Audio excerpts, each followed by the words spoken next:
क्या समझते हैं कि ज़िमनी के मार्के में कौन मैदान मारेगा, और ज़िमनी इंतखाब में वो जो माजी करीब में जनरल इलेक्शन हो रहे थे और लेवल प्लेइंग फील्ड ना होने का क्लेम किया जा रहा था, क्या अब आपको दिखाई दे रही?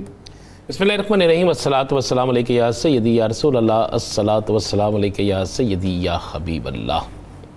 या सर, मुझे आपने पहला सवाल किया ज़िमनी इंतखाबात के हवाले से।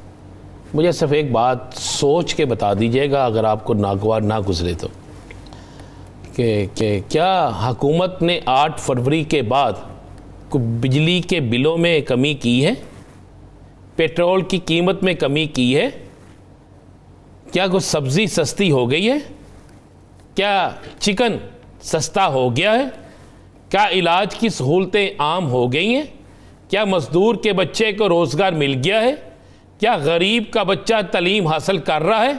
अगर तो ये सारा कुछ हो गया है तो फिर ये ज़िमनी इलेक्शन जो है वो मुस्लिम लीग नून को या उनके इत्तेहादियों को जीतना चाहिए। अगर इनमें से एक भी चीज़ नहीं हुई, इनमें से एक भी चीज़ बेहतर होने के बजाय ख़राब हुई है, पेट्रोल की कीमत में इजाफा हुआ है, खुर्दोनश की अशिया में इजाफा हुआ है, सवाए टीवी पर 16 रुपये की रोटी के अलावा कहीं पे 16 रुपये की रोटी नहीं मिल रही।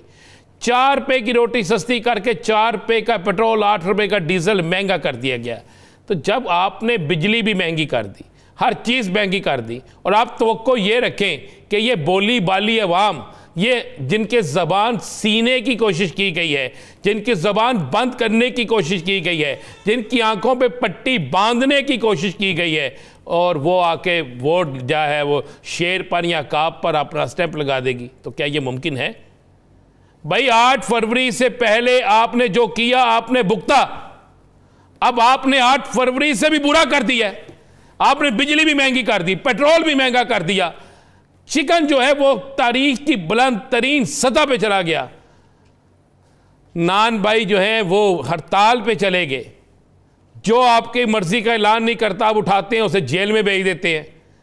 और आपने टिकटॉक पे हुकूमत चलाई हुई है। आप टिकटॉक बनाते वक्त भी आप यासर वाबी से मशवरा ले लें कि यार किस तरह टिकटॉक बनाना है, और गंदम की कटाई के लिए पहले मशवरा किया जाता है, पीछे हमारे एक सिख भाई को खड़ा किया जाता है, फिर उनकी एक औरत को बुलाया जाता है, फिर ऐसे कर तेरे बाजरे दी राखी सैया मैं नहीं बहन नहीं रहे कि क्या क्या यार ऊपर सॉन्ग लगा के आप, यार ये को टिकटॉक हुकूमत है, ये टिकटॉकर की हुकूमत आपने बनाकर आप कहते हैं आप इलेक्शन जीते। ये इलेक्शन जीत सकते हैं? मुझे बता देना फिर इलेक्शन का क्या रिजल्ट निकलेगा। जेन्युइन रिजल्ट ये है, जेन्युइन रिजल्ट ये है कि 80% इस वक्त सुन्नी इत्तेहाद कौंसिल तहरीक इंसाफ है। जिस मर्जी हल्के में चले जाएं। अगर आपकी तबीयत में भी नागवार ना नहीं, मेरी तबीयत नागवार नहीं गुजरती, आप बताएं मुझे। अच्छा, जनरल इलेक्शन के नताइज जो थे, हाँ जी, वो जेन्युइन थे? जी बिल्कुल नहीं थे। तो फिर ये ज़िमनी इंतखाबात में मैं वो चीज़ें पूछ रहा हूँ भाई, ना हो अब एक इलेक्शन होता है जिसका रिजल्ट अवाम समझ जाती है। जेन्युइन इलेक्शन जो थे उसका जो जेन्युइन रिजल्ट था वो भी अवाम को तो पता है ना। अगर आप बदनामी का तोक अपने गले में मजीद डालना चाहते हैं, अगर आप मजीद अवाम की नज़रों में गिरना चाहते हैं, अगर आप मजीद वो सारा कुछ करना चाहते हैं जो नहीं होना चाहिए, तो फिर आप इलेक्शन ही क्यों कराते हैं? आप सिलेक्शन कराएं। आप बिल्कुल 4, 6, 10 लोग जो हैं वो रख लें, रख के उन्हें जिता दें, और दूसरे लोगों को आप भी सिंध की तरह उम्मीदवारों को उठाएं, उनको उठा कर कहीं और फेंक दें। ना रहे बांस ना बजे बांसुरी। अब तो बात सुन ले मेरी, ये जो ज़िमनी इलेक्शन है, इन ज़िमनी इलेक्शन में और उन जनरल इलेक्शन में बड़ा फ़र्क है। उस वक्त हर शख्स अपना अपना इलेक्शन लड़ रहा था, तो उस वक्त आपके साथ ये हो गया, आपकी जमात के साथ। तो अब इलेक्शन चंद हैं, हर शख्स जो है वहाँ के MNA MP उन हलकों में मौजूद होंगे। मैं तो कुर्बान जाऊँ यार अपने इलेक्शन कमीशन साहब के, मुझे मिले ना तो मैंने एक अवार्ड बनाना है, बड़ा सही अवार्ड। वो अवार्ड मैंने इलेक्शन कमीशन साहब को देना है कि जनाब आपके आइन के मुताबिक कोई वजीर कंपेन नहीं कर सकता, आपके कानून के मुताबिक वहां पे तरक्याती काम नहीं हो सकते। आप मुझे एक हल्का बता दें जहां पे वज़रा तकारीर नहीं कर रहे, सोशल मीडिया पे तस्वीरें चल रही हैं, इंटरनेशनल टीवीज़ पे जा रही हैं, पाकिस्तानी टीवीज़ पे जा रही हैं, उसके बाद अखबारात में तस्वीरें छप रही हैं, लेकिन कोई नोटिस हुआ? किसी ने कोई नोटिस लिया? तो आज़म नज़ीर तारड़ साहब, कानून क्या कहता है ज़रा इस पर भी गौर करें जनाब। बाकी जो लोग जो हैं वो भी ज़रा इस पर गौर करें। मैंने तो नहीं ये कहा कि 5 सीटें 90 करोड़ रुपए में फ़रोख्त हुई हैं। ये मैंने तो नहीं कहा, ये मियां जवेद लतीफ़ साहब ने कहा आपकी जमात के। आप देख नहीं रहे जवेद लतीफ़ साहब पे FIRs भी पुरानी निकल के आ रही हैं, उसके तज़किरे भी हो रहे हैं, और सारा कुछ निकल के आ जाए, वो कोई फ़र्क नहीं पड़ता। कहा ना, राना सनाउल्लाह साहब जो हैं वो मुस्लिम लीग नून के पंजाब के सदर हैं, ख्वाजा साद रफीक साहब मुस्लिम लीग नून के रहनुमा हैं, ओहदेदार हैं।